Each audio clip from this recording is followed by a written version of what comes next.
If you watch this channel regularly, you know that I've been calling for Bukayo Saka to play more central for a while. Now, I'll admit, I haven't spoken about him as a 10 or a right 8, but it is something we have seen before. Mikel Arteta used him in 2020 twice in central midfield, with him playing behind Lacazette and interchanging with Pepe in a 3-0 win against Sheffield United, and we saw him left 8 in a game against Man City, and in both these games he looked really good.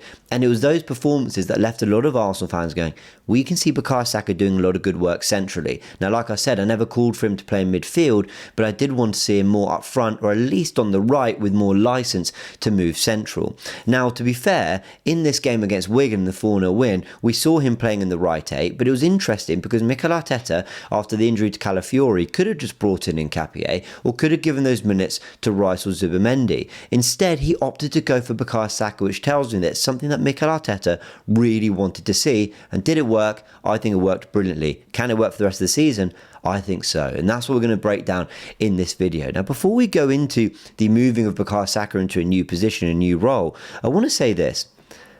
Arsenal fans that I speak to have been quite reluctant to move Bukayo Saka from the right wing. They see him as one of the best right wingers in the world. I do too, and therefore we shouldn't mess with his position because of his output and what he can do. But I've got a list here that I'm going to show you on screen of elite players, some of them considered the greatest of all time, who have excelled at some point on the right wing in their career and have moved positions and excelled too. The likes of Messi moved to a false 9. Cristiano Ronaldo became an out-and-out striker. Di Maria played in central midfield and in midfield 3 for Ancelotti's Real Madrid, who won the Champions League. Gareth Bale has played off the striker. Mo Salah moved up front at times. Sadio Mane moved to the left to incorporate Mo Salah, despite a brilliant season on the right in his first campaign under Jurgen Klopp. Rafinha, because of the development of Yamal, moved to the left wing, and Ousmane Dembele won a Ballon d'Or and the Champions League and everything else there was to win under Luis Enrique, playing as more of a false 9 as well.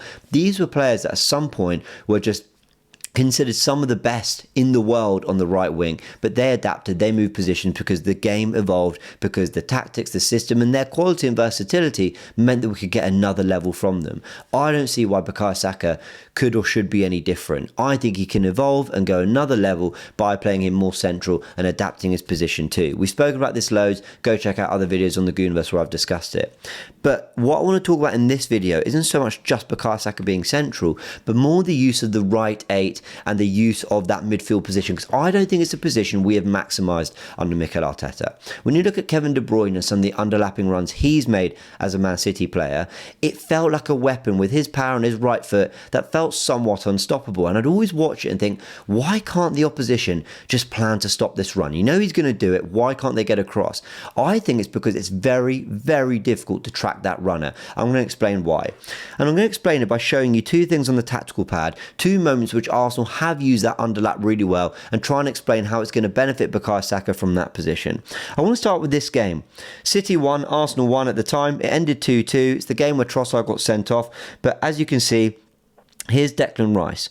He's making an overlapping run, but he's playing in the right in this position, one of the very few times Arteta went for it. You can see Jeremy Doku's got his arms out. He's saying, well, who's picking him up? Who is tracking this run from Declan Rice?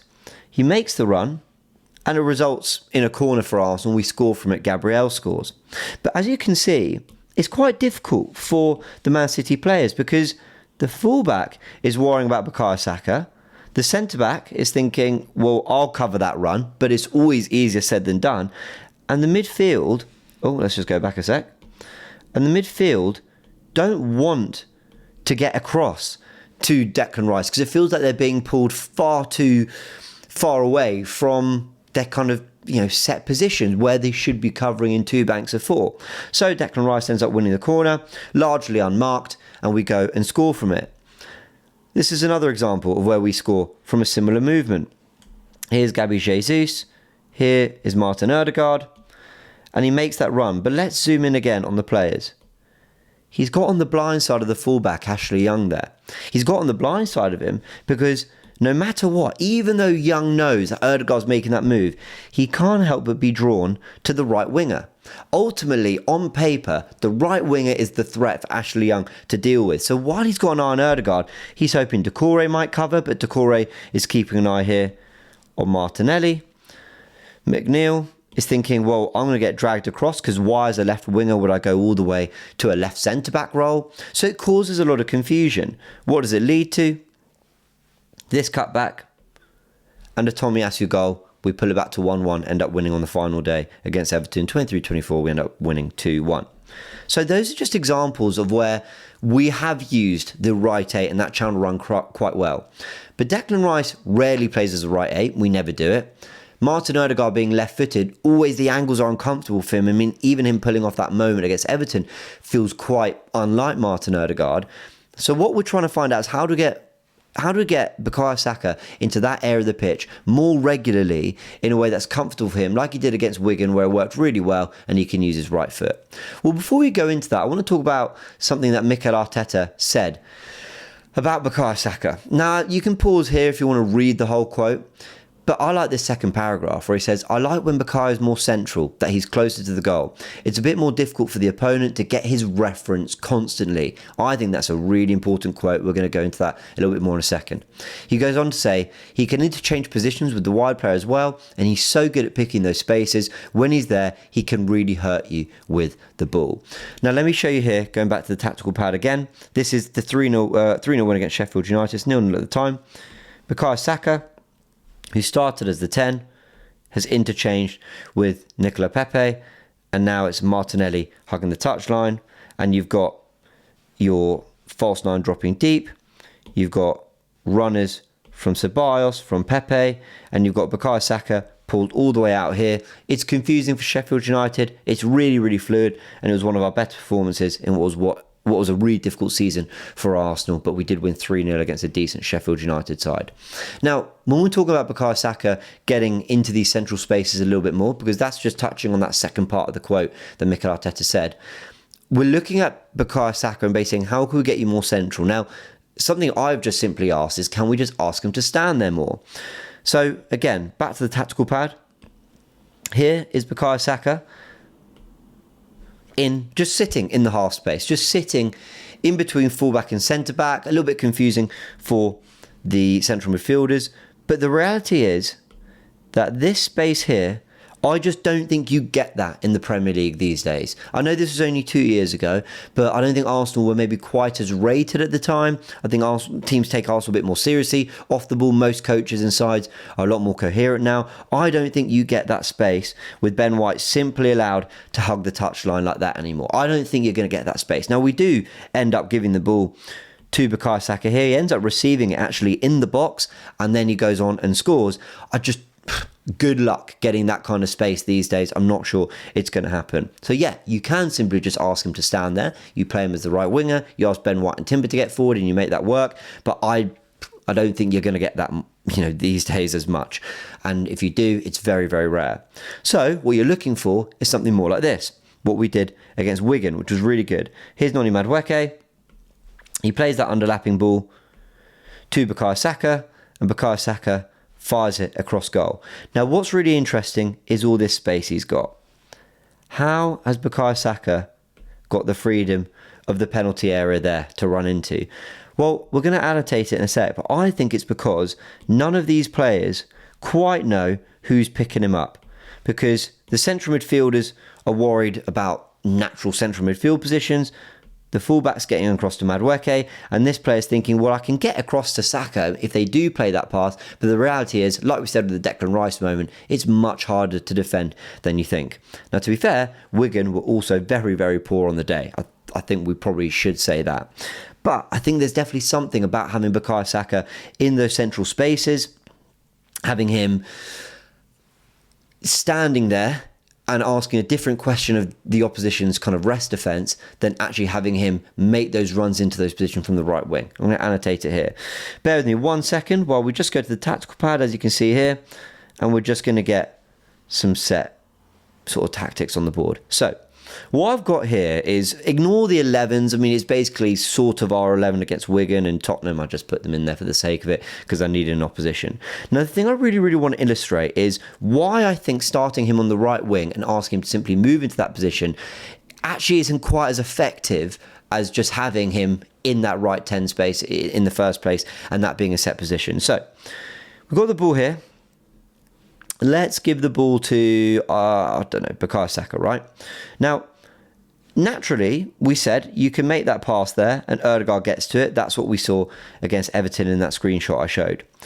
But you could say, well, why not just have Ødegaard deeper and basically recreate what we saw against West Ham? Why can't he just sit there and make that run? Now, this is just a feeling from watching Arsenal. I wish I could have got more kind of screenshotted evidence to show you. But I think that when Arsenal reshape into this kind of system and they sort of create those triangles and they move players around, I think it's much easier for the opposition to just do this. Just say, well, no worries. Our winger will come back and stop Ben White. We'll tuck the fullback in.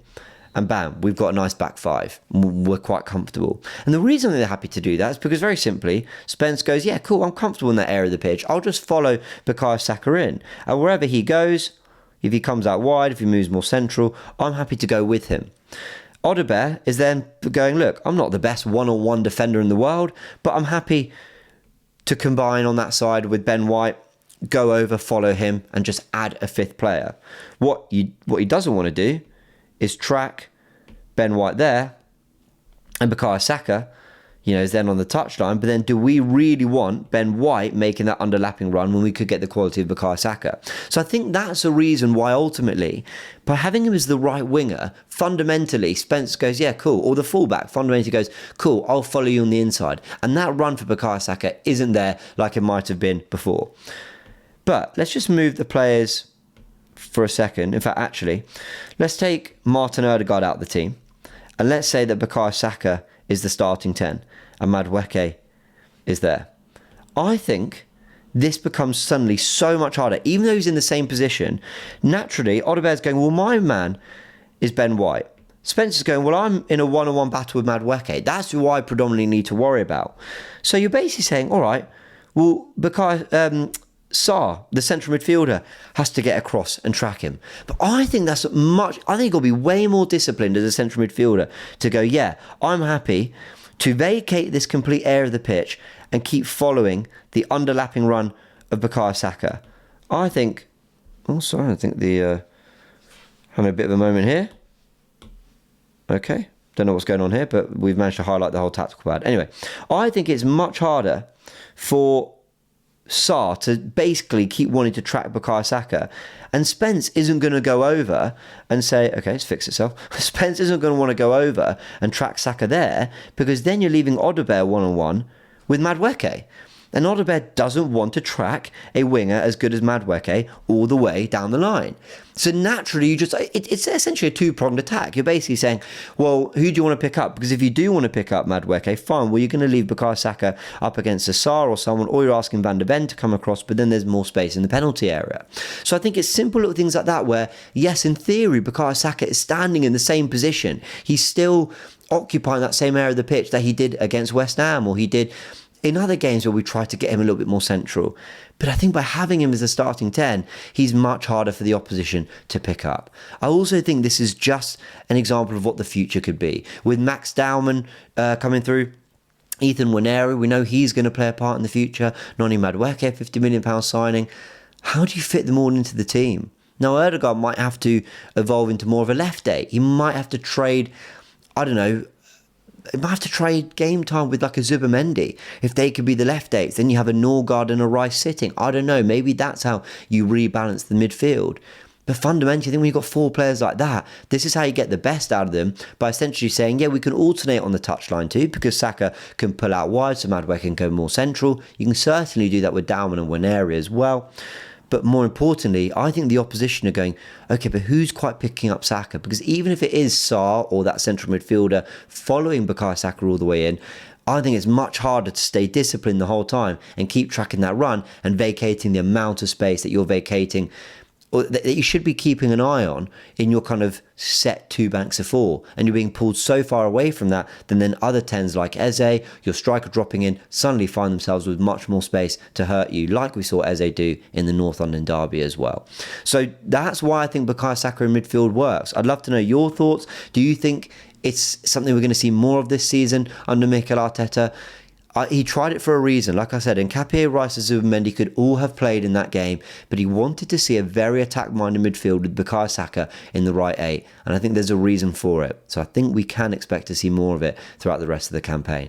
Let me know your thoughts in the comment section below. Subscribe to the Goonerverse if you haven't yet, and we'll be back, of course, reacting to all the news on Goonerverse News and the Wolves game on Wednesday night. Catch you in a bit.